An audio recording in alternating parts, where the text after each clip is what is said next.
Neda believed in love. Not the kind of love people faked for Instagram, filled with staged candlelight dinners and matching outfits. Not the transactional love that had become the norm in Lagos, where affection was measured in credit alerts and designer bags. No, Neda believed in real love. The type that his parents had, where his father would still sneak up behind his mother and tickle her while she stirred a pot of soup, laughing like teenagers. The type that wasn't about who had more money, but who could make the other person smile on the worst of days. Unfortunately, Lagos didn't believe in that kind of love. At 32, Nedu had everything on paper. A stable job as a senior software engineer, a comfortable apartment in Lekki, and a car that didn't break down in the middle of Third Mainland Bridge. He was the kind of man that mothers prayed their daughters would marry, respectful, hardworking, and without any known baby mamas.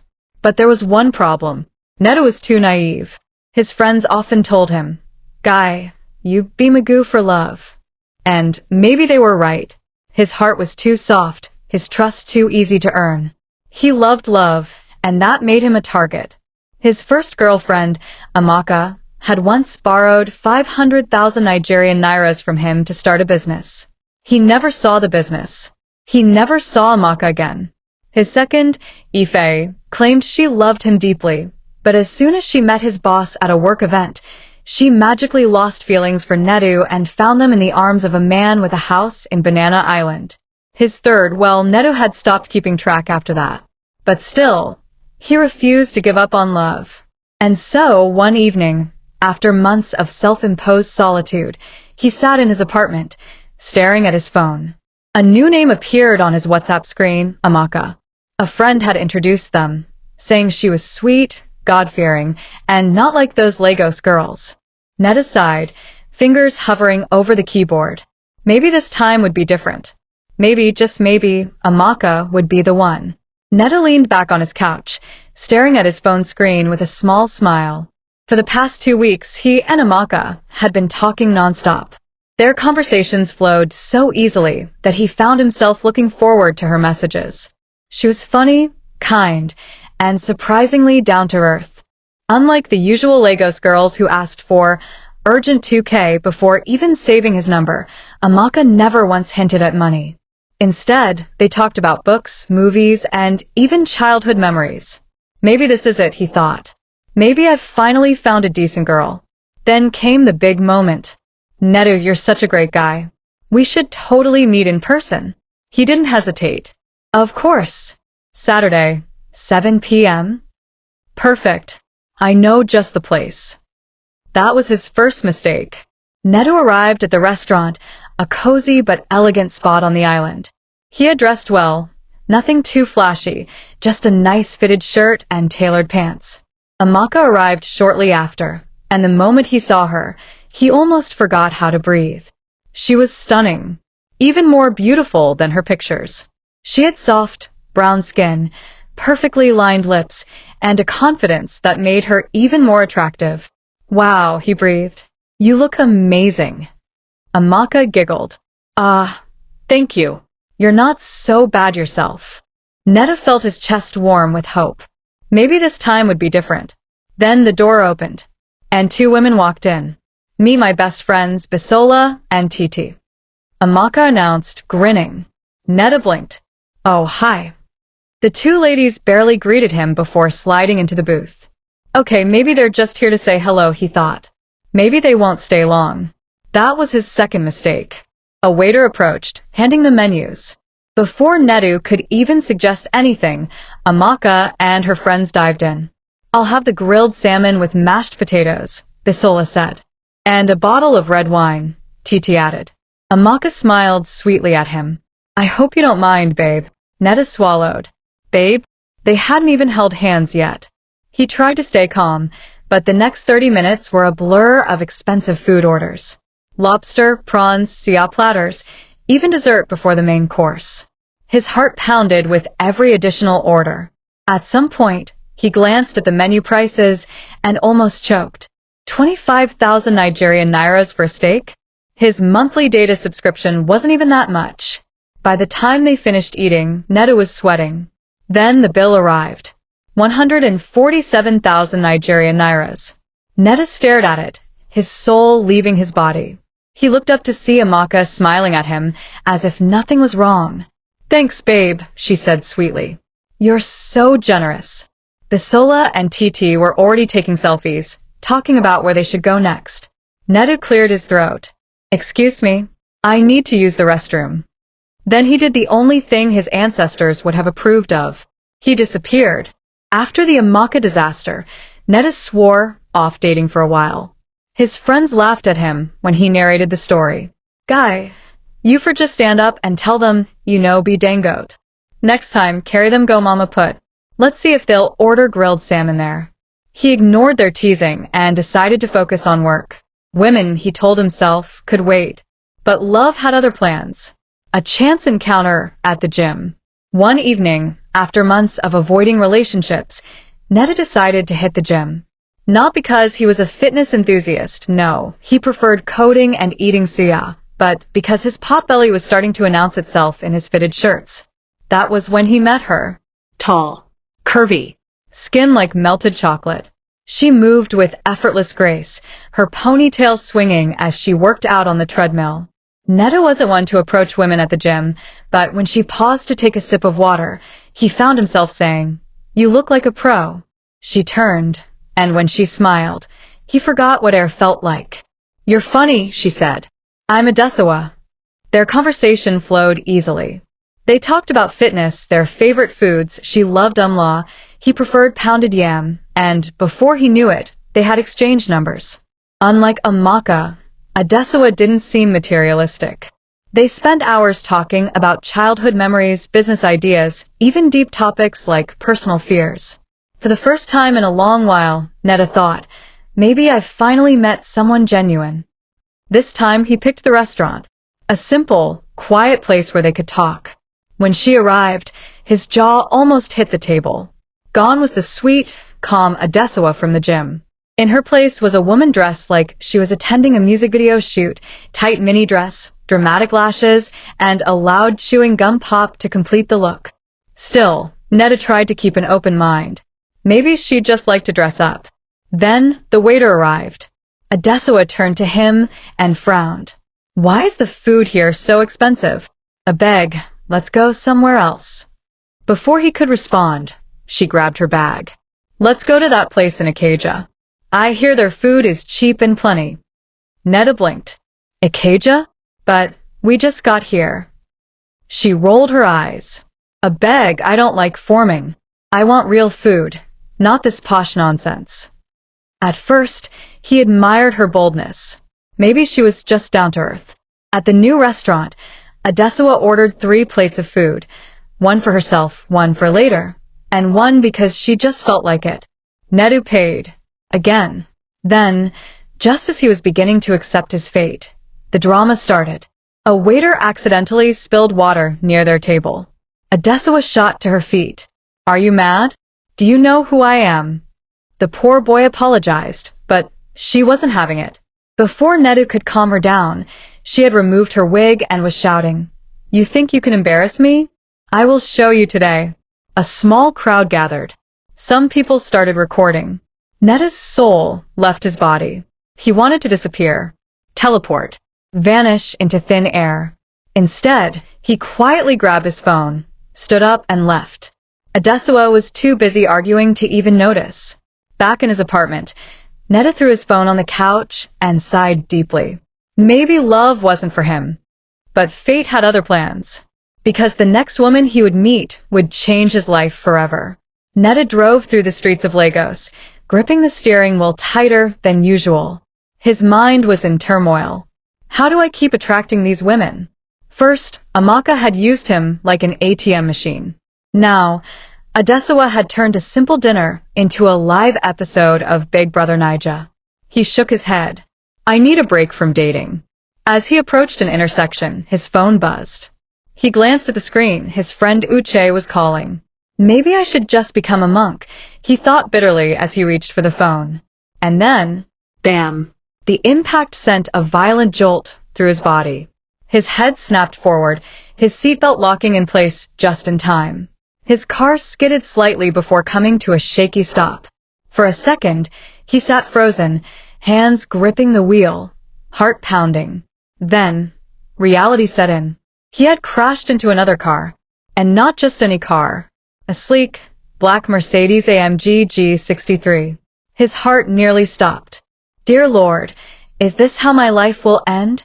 Slowly, he forced himself to look through his windshield, expecting to see a heavily built, angry Lagos big man stepping out to rain curses on him. But when the driver's door opened, his breath caught. A woman stepped out. Not just any woman. She was breathtaking.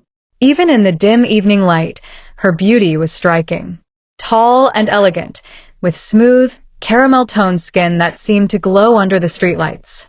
Her fitted gown hugged her curves perfectly, and when she turned to face him, he felt his entire soul leave his body. Then he saw it. A small tribal mark on her left cheek. The contrast was so unexpected, so unusual, that it jarred him. How could someone so classy have such a local mark? Before he could think too deeply about it, she spoke. And her voice, rich, smooth, and refined, wrapped around him like silk. I'm so sorry about that, she said, walking up to his window. Are you okay? She's apologizing? This was new. Lagos drivers didn't apologize, especially rich ones driving cars that cost more than some people's life savings. Still slightly dazed, Nedu stepped out. His poor Toyota looked like it had fought with a lion and lost. He groaned internally. How much will this cost me? She, on the other hand, barely looked at her car. Instead, she kept her gaze on him. What can I do to make amends? She asked sincerely. The ridiculousness of the situation made Nedu laugh bitterly.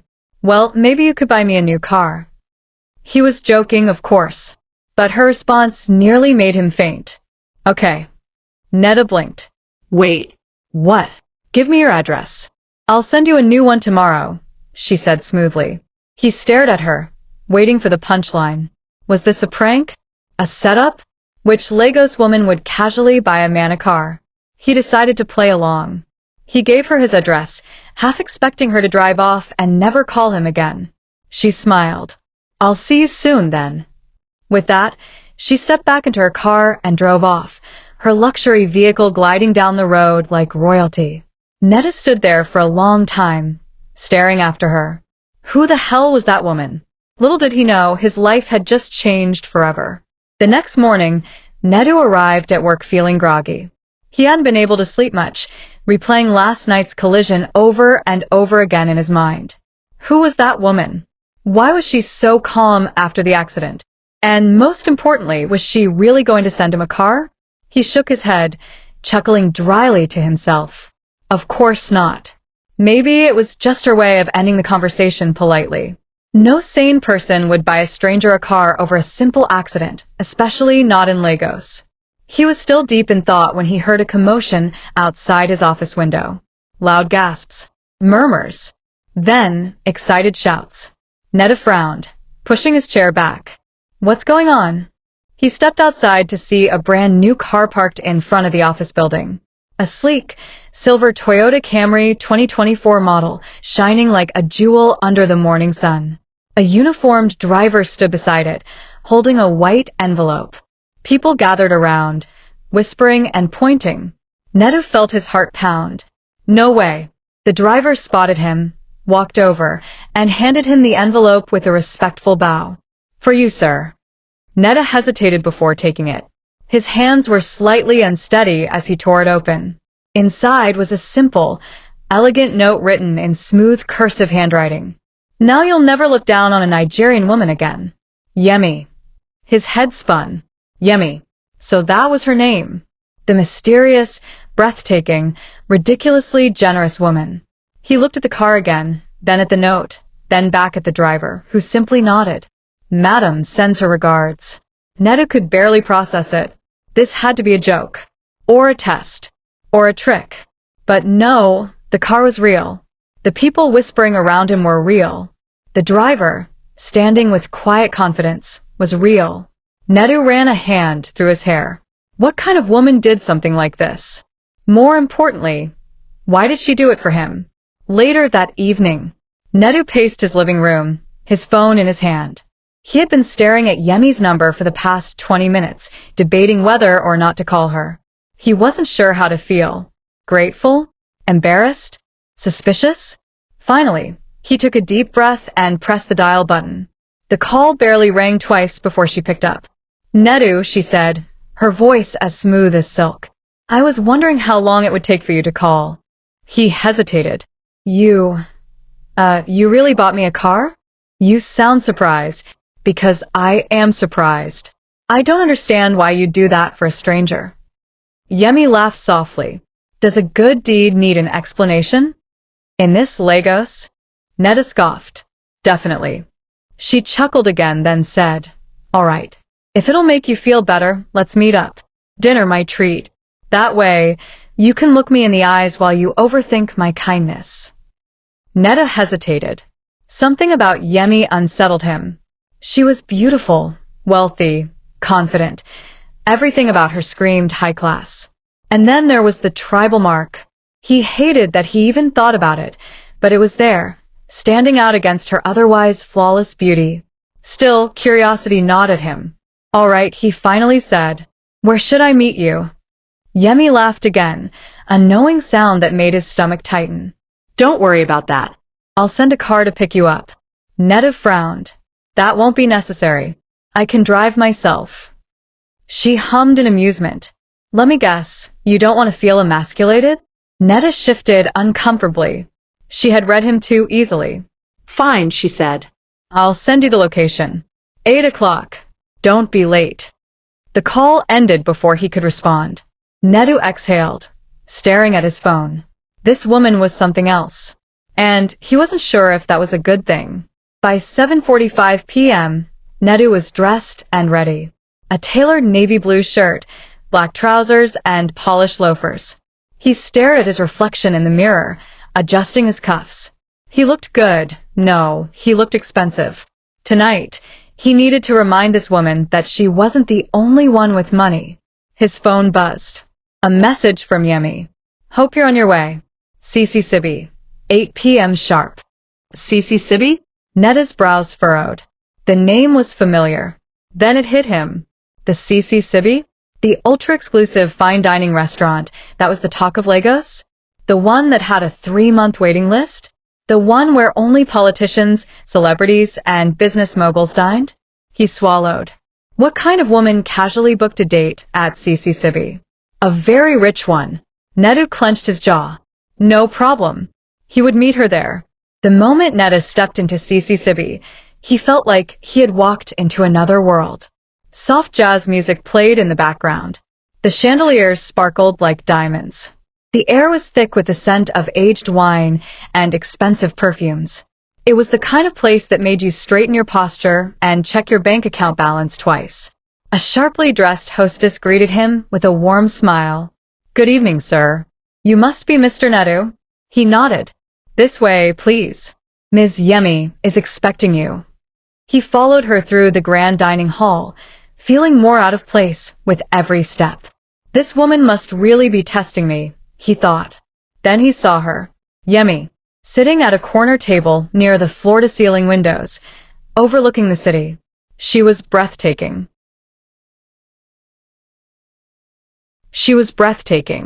A red satin dress that hugged her figure, her long legs crossed elegantly.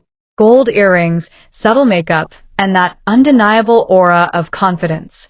And of course, there was the mark, that small tribal scar that sat on the side of her face.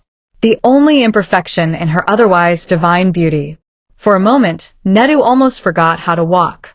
Then she smiled, tilting her head. Are you going to keep staring, or are you going to sit? Nedu cleared his throat, pulled out a chair, and sat.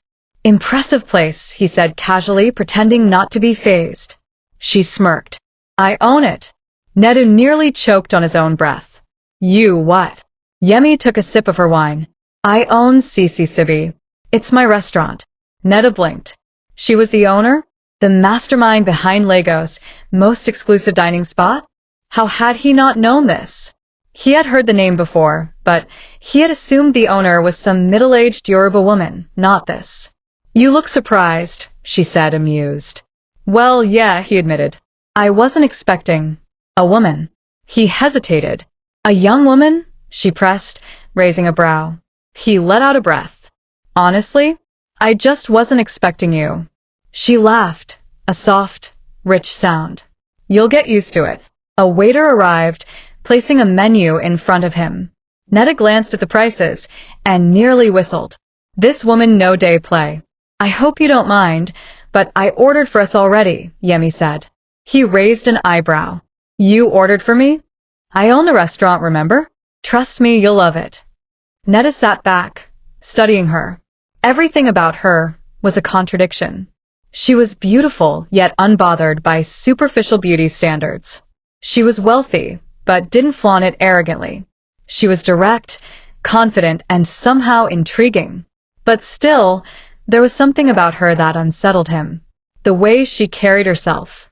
The way she was so effortlessly in control. And then there was the tribal mark. He wasn't proud of it, but a small part of him struggled with it. For years, he had envisioned the kind of woman he would marry, classy, elegant, and perfect. But Yemi, with all her wealth and poise, had something that wasn't perfect. She seemed to sense his hesitation. "You're staring at my mark," she said, her voice unreadable. Nedu froze. She leaned forward slightly, resting her chin on her palm. "You don't have to be polite about it. Most men notice it immediately, but they pretend they don't." "I wasn't. You were." She smiled knowingly. "It's okay. I used to be insecure about it too." Nedu exhaled. "Did someone give it to you?" "My grandmother," Yemi said simply. "Traditional rites. My parents were furious, but it was already done." "And you never tried to remove it?" She shrugged. "I could. But why should I?" Nedu had no answer to that. The food arrived, and as they ate, their conversation drifted into deeper topics. Business, life, family. Yemi was brilliant, sharp-witted, insightful, and full of unexpected depth. Nedu found himself drawn to her, despite his initial hesitation. By the time the plates were cleared and the dessert arrived, he realized something strange. He was actually enjoying himself. This wasn't like his past dates. Yemi wasn't trying to impress him. She wasn't using him. She wasn't after his money. If anything, she was the one in control. And it terrified him. As they stepped outside, the night air was cool and refreshing. Yemi turned to him with a teasing smile. "So, did I pass your test?" Nedu scoffed. "Test? You've been evaluating me all night, haven't you?" He rubbed the back of his neck. "I mean, you're a bit different from what I expected." "Good." She stepped closer. "I like being unpredictable." Then, as if reading his mind, she leaned in slightly and whispered, "But I already know your type." Nedu swallowed. "My type." She nodded. "You like to be in control. You're not used to a woman like me, one who doesn't need you, but wants you anyway." His mouth felt dry. Yemi smiled, stepping back. "Good night, Nedu." She turned and walked towards her car, her red dress flowing behind her. Nedu stood there for a long moment, watching as she drove away. His heart pounded. This woman was trouble. And yet, he already knew this wouldn't be their last meeting. Nedu tried to push Yemi out of his mind. It wasn't supposed to be like this. She was everything he had told himself to avoid, too rich, too confident, too much. He wasn't about to be one of those men who lost themselves because of a woman. She'll get bored and move on. That was what he told himself as he lay in bed that night. That was what he told himself when he went to work the next morning. And that was what he told himself every time his phone vibrated and he checked, only to realize it wasn't a message from her. Good. He didn't need distractions. But still something didn't sit right. By the fourth day of silence, he convinced himself that Yemi had probably forgotten about him. Then on the fifth day, something unexpected happened. It was a Friday evening, and Nedu was on another date. This time, he had promised himself to be cautious. No gym girls, no Instagram models, and definitely no women who owned five-star restaurants. He had met Chica through a mutual friend. A simple, soft-spoken woman. She worked in a bank, had a calm demeanor, and seemed like a safe choice. The date started well. They met at a cozy restaurant, had pleasant conversation, and Nedu found himself thinking, maybe normal is good. But then, things took a turn. Halfway through the date, she excused herself to make a phone call. That was when Nedu noticed something strange. A group of rough-looking men entered the restaurant and sat nearby. His instincts kicked in. Something was off. Then he saw it. Chica, standing outside, speaking hurriedly to one of them. A cold chill ran down his spine. This wasn't a date. It was a setup. He grabbed his phone and quickly texted his friend. If anything happens to me, Chica set me up. Then, acting as casually as possible, he got up, left some money on the table, and walked towards the exit. As soon as he stepped outside, the men followed. His heart pounded. He needed to move fast.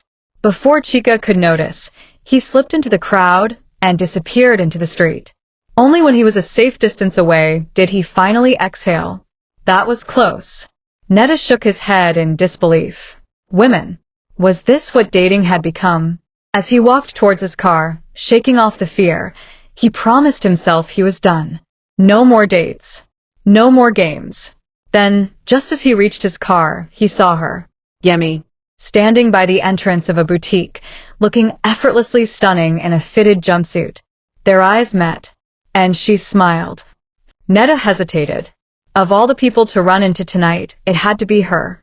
Yemi, he said cautiously, forcing a smile. Small world. She stepped closer, amusement dancing in her eyes. I thought you were avoiding me. Nedu chuckled. Avoid you? No, I've just been busy. Yemi leaned in slightly, her voice teasing but firm. You're terrible at hiding things, Nedu. But don't worry, I find that adorable. He swallowed. This woman was something else. Before he could respond, she turned and started walking away, tossing a casual, see you soon, over her shoulder. Nedu stood there, completely thrown off. Who exactly was chasing who here? And why did he suddenly feel like he was the one being pursued? Nedu had never been pursued before. Not like this. Sure, he had experienced women who were interested in him, at least in his money. But this was different. Yemi wasn't chasing him out of desperation or greed. She was doing it because she wanted him. And that realization made his chest tighten in ways he didn't understand. The next morning it started. A knock on his apartment door woke him up. Groggy and still half asleep, he dragged himself out of bed and opened the door to find a delivery man holding a sleek white box with a black ribbon. For Mr. Nedu, the man said with a polite nod. Nedu took the box cautiously. Who sent this? The delivery man grinned. She said you'd know. Nedu didn't have to ask who she was. After tipping the man, he shut the door and carried the box to his table. He hesitated for a moment before opening it. Inside was a neatly folded designer shirt. Expensive. And on top of it, a note written in delicate cursive. Since you won't let me buy you a car, at least wear something nice while pretending you don't like me. Yemi. Nedu exhaled sharply. This woman. He shook his head, resisting the urge to smile, and placed the shirt aside. He wasn't going to fall for this. Not today. By afternoon, his phone buzzed with a message. Yemi, lunch? Don't say no, I hate rejection. Nedu stared at the screen, his fingers hovering over the keyboard. He should say no. He would say no. But somehow, he found himself typing. Nedu, fine. Where? A response came instantly. Yemi, pick you up at 2. Don't argue. Nedu sight. This woman didn't even give him a chance to resist. At exactly 2 p.m., a sleek black Porsche pulled up in front of his office. His colleagues peeked through the windows, whispering excitedly. Who is that? One of them asked. Another whistled. Nedu, is that your babe? Nedu groaned. This was exactly why he had wanted to avoid her. Yemi wasn't just rich. She was dramatic. He stepped outside, and the driver's window rolled down, revealing her stunning face. Hop in, she said smoothly. Why are you picking me up like a sugar mummy? He muttered, sliding into the passenger seat. Yemi laughed. Who says I'm not? He shot her a look, but she only smirked, shifting the car into gear. As they drove off, Nedu couldn't ignore the glances people threw their way. He felt like a small-town boy being dragged into a world too big for him. But when Yemi started talking, he forgot all of that. She wasn't just beautiful, she was brilliant. She spoke about business with a passion that was almost hypnotic. She told stories about her struggles, about how people doubted a woman could own a five-star restaurant empire. And the more she spoke, the more Nedu found himself forgetting about the tribal mark he once thought was a turn-off. She wasn't just rich. She wasn't just beautiful. She was Yemi. And that realization scared him more than anything else. After lunch, Yemi drove him back to his office. Just as he was about to step out, she stopped him. Nedu, she said softly. He turned to face her. I know you're scared, she continued. I know you think I'm too rich, too much, too different. He opened his mouth to argue, but she cut him off. It's okay, she said, smiling. I like a challenge. Nedu stared at her, speechless. Then she leaned in and whispered, Get ready to be loved, Nedu. I don't give up easily. Before he could respond, she winked and drove off, leaving him standing there, completely stunned. And for the first time in a long time, Nedu wondered if maybe, just maybe, love had finally found him. Nedu had never experienced love like this before. It was relentless. It was intentional. It was terrifying. Yemi didn't chase him the way desperate women chase men for money. She didn't flatter him unnecessarily or act like she was doing him a favor. Instead, she simply showed up, every day, in ways so subtle yet undeniable that he found himself thinking about her even when he didn't want to. Good morning, Nedu. It started with small things. A message every morning. Yemi. Good morning, Nedu. I hope today is kind to you. Not how is your night? Like the shallow greetings he was used to from women who didn't really care. Not send me transport like the ones who only saw him as an ATM. No. She wished him well. She hoped for his happiness. And she never once asked for anything in return. At first, he ignored the messages. Then he started responding with a simple, you too. By the end of the week, he found himself checking his phone every morning, expecting her message. And when, one morning, it didn't come, he felt something disturbingly close to disappointment. One afternoon, while Nedu was drowning in a mountain of tasks at work, a delivery arrived at his office. A small, elegantly wrapped package with a note. He frowned, opening it cautiously. Inside, he found a bottle of pure honey and another note in Yemi's delicate handwriting. Since you're always stressed, take a spoonful before bed. Sweet dreams, Nedu. Yemi. Nedu exhaled sharply. This woman. What was she doing to him? The date he didn't want to go on. Nedu, let's have dinner on Friday. That was all Yemi had texted him on Wednesday. No pleading, no persuasion. Just a simple invitation. And for the life of him, he didn't know why he agreed. Maybe it was curiosity. Maybe it was the way she never tried to force him. Or maybe it was something he wasn't ready to admit. Either way, Friday came, and he found himself seated in the most stunning rooftop restaurant he had ever seen. He had expected Yemi to show up in something loud and flashy. But when she walked in, she wore a simple emerald green dress that hugged her body just enough to be elegant, but not boastful.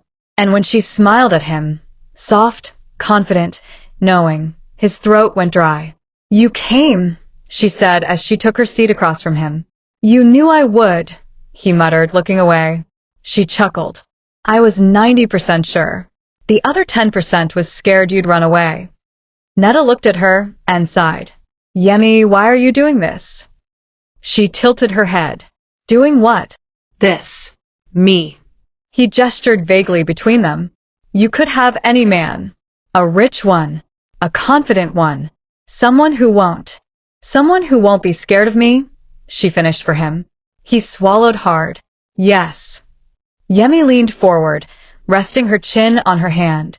Nedu, she said softly, do you think I don't know my worth? That I don't know how men look at me, with desire but also fear? He said nothing. Most men either want to own me or run away from me, she continued. But you just want to understand me. She smiled. And I like that. Nedu exhaled. You're not making this easy for me, Yemi. She grinned. Good. They ate. They talked. And for the first time, Nedu let himself enjoy her company without the weight of his own insecurities.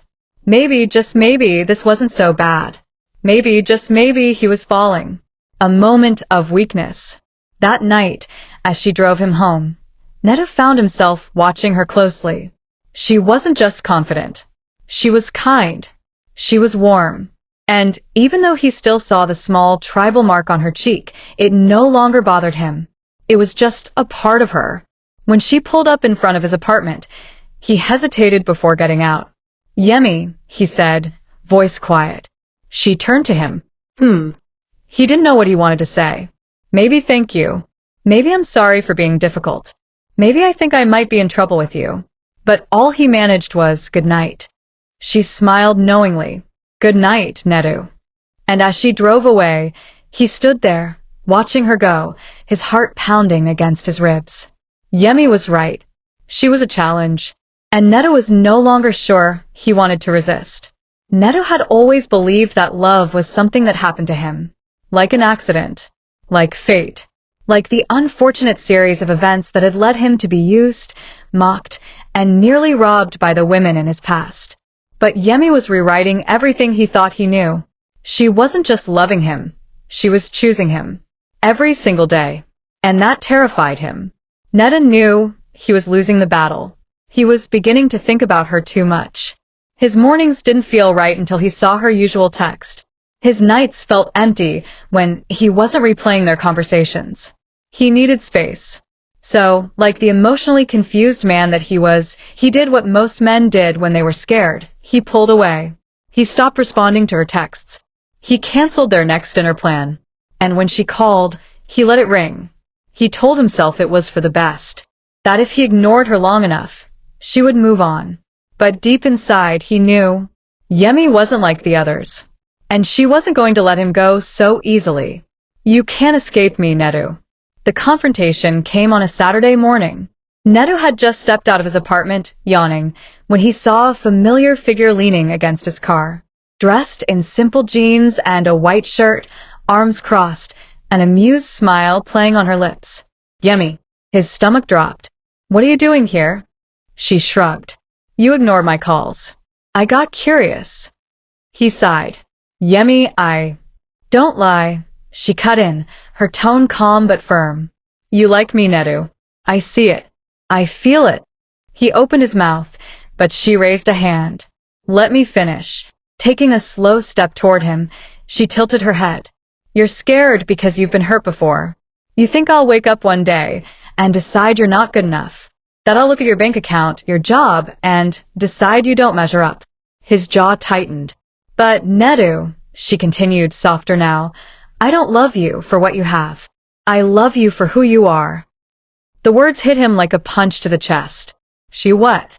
She must have seen the panic in his eyes because she chuckled. Relax, I know you're not ready to hear that yet. She leaned in slightly, lowering her voice. But I'll wait, and I'll keep showing you. Until you believe it.